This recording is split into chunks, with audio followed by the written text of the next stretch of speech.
మేము నీకు ఈ విషయంలో ఎలా సహాయం చేయగలం అని ప్రతాప్ అడుగుతాడు.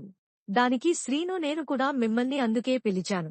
మా అన్నయ్యకి మీరు చిన్నప్పటినుంచి ఫ్రెండ్స్, అందుకే ఈ విషయంలో సహాయం చేస్తారు అని అడుగుతున్నా అన్నాడు. ప్రతాప్ మళ్ళీ ఏదో అడుగుతుండగా, రమ్య నువ్వు ఆగు ప్రతాప్, మన ఫ్రెండ్ తమ్ముడు హెల్ప్ అడుగుతుంటే ఏంటి సరే అనకుండా నీ పిచ్చి ప్రశ్నలు.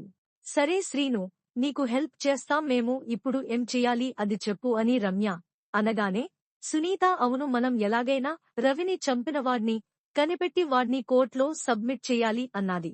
రమ్య అవును ఇంతకీ రవి వైఫ్ శ్రావణి ఎక్కడా అని అడగగా, తాను అన్నయ్య చనిపోయాక వాళ్ళ అమ్మవాళ్ల ఇంటికి వెళ్లిపోయింది అన్నాడు శ్రీను.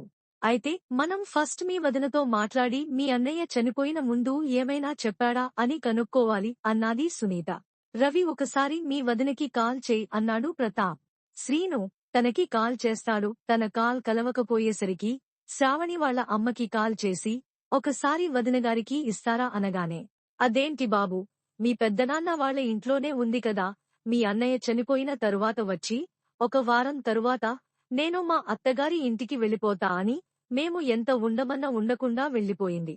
ఏం బాబు మీ ఇంటి దగ్గర లేదా ఏంటి అని అనగానే, నేను ఉద్యోగం మీద పూణే వచ్చాను, నాకు తెలియదు, మీ ఇంటి దగ్గర ఉంది అనుకుని మీకు చేశాను అని అనగానే, అవునా సరే బాబూ మాకు ఫోన్ చేసి నెల అయింది, ఒకసారి చేయమని చెప్పు అని శ్రావణి వాళ్ళ అమ్మ అనేసరికి, సరే అత్తగారు నేను చేసి చెప్తా అని కాల్ కట్ చేశాడు శ్రీను.